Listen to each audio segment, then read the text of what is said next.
อ่ะให้อาจารย์เพชรศิเวียงสรุปเนาะแล้วเขาจังมาออกว่าอันน่ะมือที่นี้ไปเข้าสีคนได้สีเอาคิวเดียวไหนเพราะว่าเขาเดินข้างกันมีคนได้เป็นถอดเดือนเก่านะเขาดูลุยเลยเหมือนกันสะอาดคือว่าของว่าเรามาสนใจฟังกันเดี๋ยวเราเพิ่งรู้นะครับไปที่มากนะจะข้อมูลก็ธรรมดาเนาะคือว่าหลายคนเริ่มเชื่อชื่อแล้วว่าที่ไปที่มาเอาเป็นยังไงก็เชื่อมันว่าหลายทางที่นั่งขึ้นจะเที่ยวท่าที่จะยามจะเดินว่านี่เป็นมือเราเนาะครับคือเราจะยังไงว่าเป็นมือเราเขาคือมาส่งเสริมนะสำคัญคือผ่านมาเขาเคยเห็นเครือข่ายในตรงลงมือเห็ดเนาะลงมือทำหาบุคคลที่เป็นป่าไม้เท่าแต่จะเป็นต้นดาวทานตัวเองประมาณ100%เนาะเป็นต้นดาวประมาณ50%เลยในการเดินเดี๋ยวลอกสังชาติในการมาตัวใดที่เป็นไปได้คือเป็นไปบ่ได้สบายแต่เขาเชื่อว่าถ้าทุกคนตัดสินใจเห็ด50%ของเครือข่ายพันธุ์นี่เป็นต้นดาวทานสิก็คือว่ามันเป็นย้อนเขาสามารถที่เขาบอกสนิทแต่ว่านี่จุดที่เขาเดินในปัจจุบันนี้เขาจะลองที่หนึ่งเนาะที่มาไปเขาเนาะคืออาจารย์ที่คนบอกว่าอายุประมาณนี้เนาะว่าที่เขาได้ใจเรียนอันนี้ว่าทำหัวไม้คือในฝากใต้งานเย็นเนาะในโซเชียลเนาะฝากใต้อายุตรงไหนเนาะมาของการนี่จนว่าไม่อู้หมดเลยแต่ว่าเขาตัดสินใจเห็นตรงไหนอันนี้ดูปากแต่เขาได้มานี่ก็นุ่งสูงง่ายแต่เขาตัดสินใจอย่างว่าเขาต้องจริงแต่ว่าเขาต้องบอกให้เขาตัวไว้แบบเขาต้องไม่เงี้ยยกเขาเสือสูงลักษณะแล้วก็นี่สีไปที่มาของสินค้าของแล้วเขาก็บอกเป็นยังหมักไหม้แล้วเขาไปซ้อนเก่งนี่สำคัญว่าไอ้มันตกจบกระบวนการของในตลาดแล้วหลายๆก็จะคอยมากเขาจะยุ่งเขา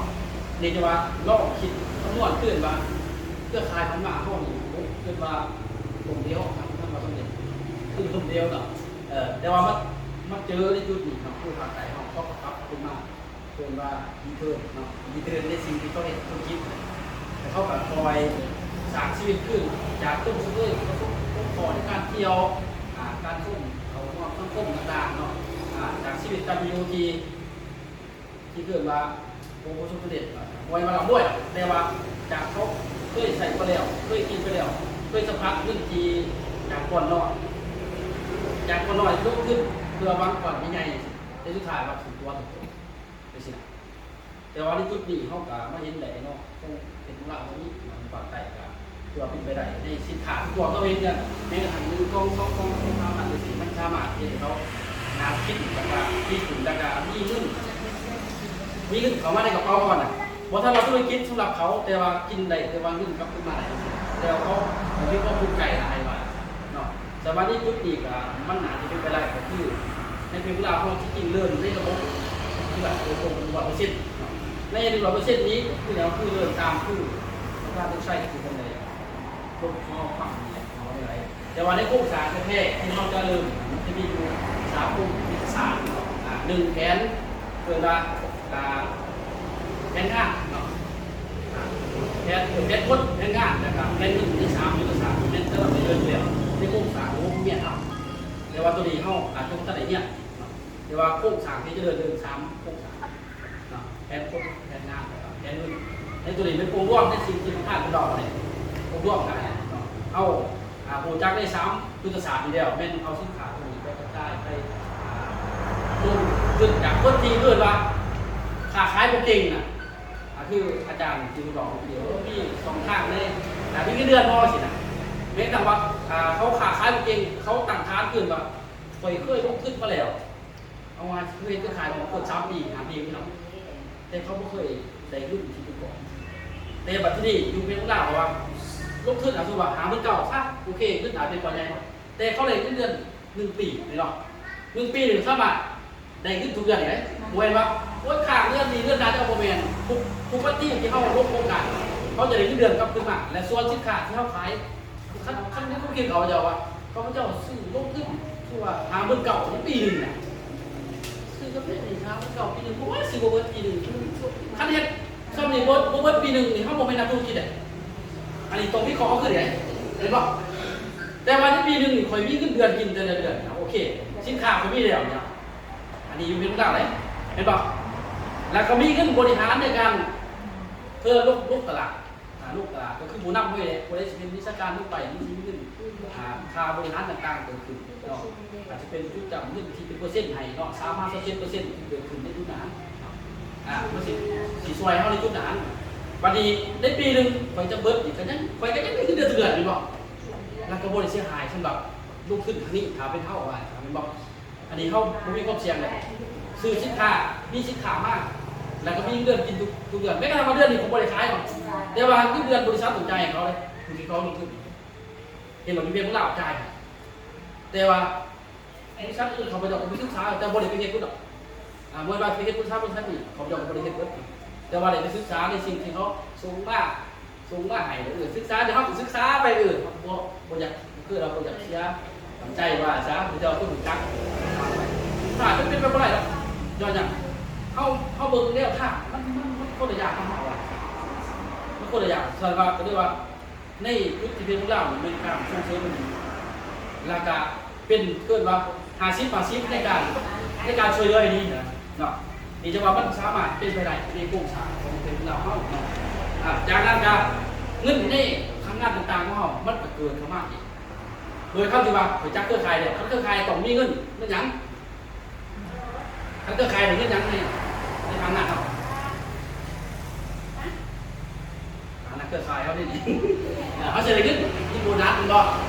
มีโบนัสเป็นบริษัทต่างๆไม่ต้องในทางงานเฮาคุณไปเบิ่งเดี๋ยวจอยไปเฮ็ดดอกแป้งก่อนนะขอดูการกันเรื่องนี้แป้งนะนึกตัวนั้นก็ได้นึกไปเบียร์สุภาอาจารย์พรชัดไปลงเบียร์บ้านหลัก52หลัก53หลัก4ว่าตัวเนาะแล้วไปปรับมียอดเกิดขึ้นมีกระทั่งมาสมัครเพื่อนกันประธานเรามีตัวนึงนะฮะต้องเป็นยังไงเด้นะฮะนึง4ไร่กันเกิด70ตัวกับ70เป็นผ่านเนาะ70บาทนึง10นะฮะ10นะฮะนี่เพียงเท่าไหร่610 บาทเนาะที่เราไปสมัครก็สมัครก็ที่นี่จะใส่แต่ว่ามันก็จะมีเงินเดือนมาแต่ว่าเขาเนี่ยทำงานเขามากอีกใน10คนดีกว่านี่มันจะเป็นอย่างไรเขาเลยปรับก็มาลงพนักงานเขาได้เงินเดือนเขามามาลงพนักงานปรับอีกแสดงว่าเขาได้จากลูกเบียร์เซรามือลูกเบียร์เซรามือก็คือได้เงินด้วยว่ากินฟื้นการมันลดอีกแล้วกันเราเองเนาะ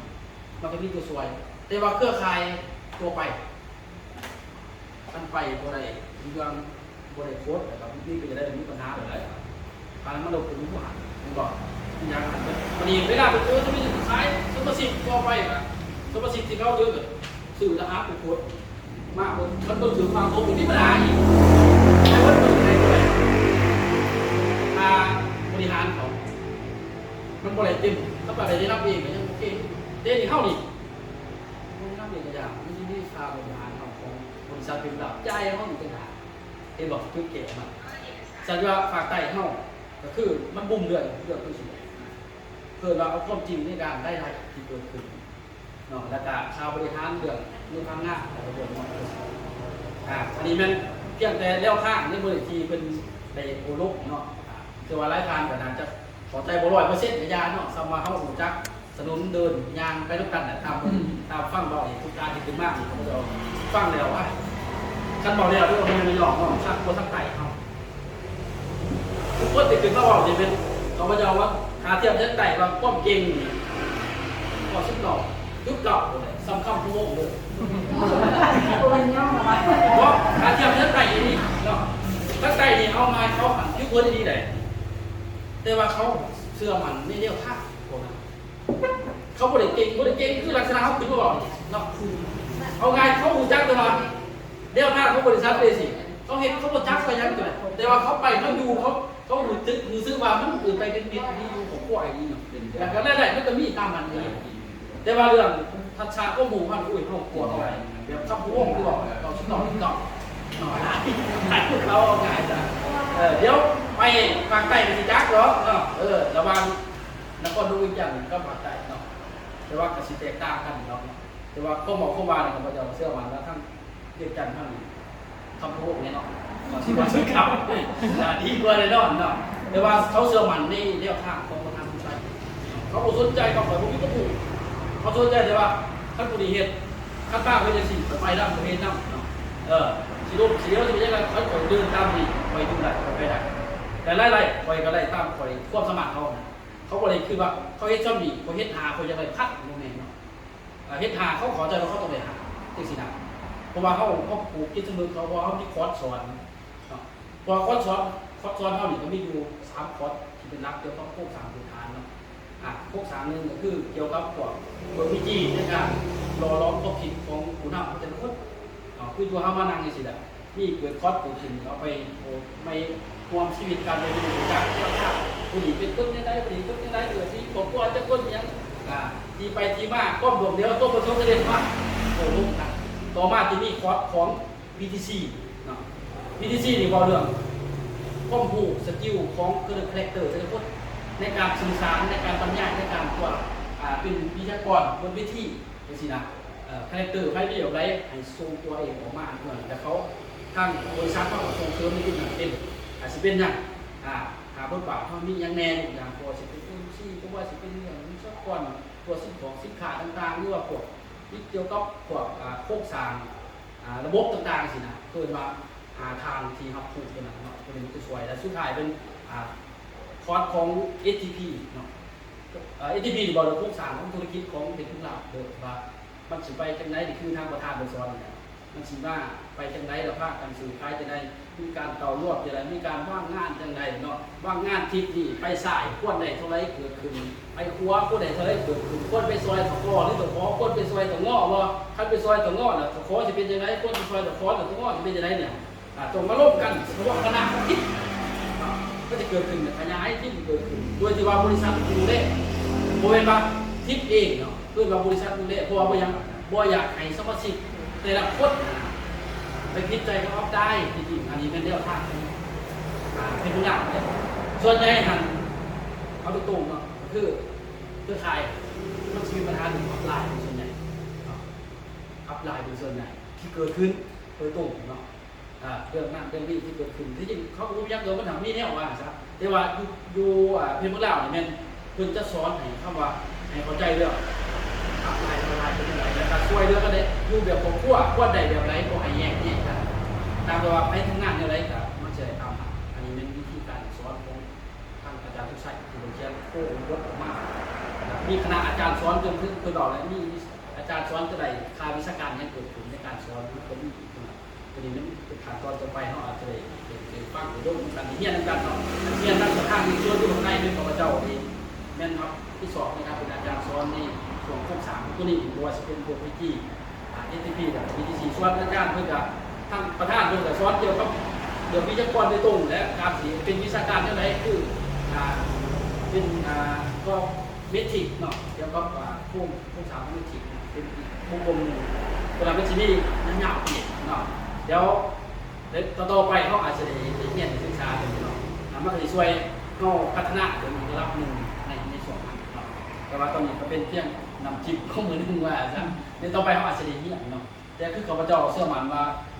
ทางเนื้อเขาทางเรื่องจันโอเคเนาะเก่งดีเนาะแม้กระทั่งข้าพเจ้าทายมุกข้าพเจ้ายิ้มเลยเนาะยิ้มไม่ได้ทายถูกทายคิดตัวเดียวสีเห็นตรงนี้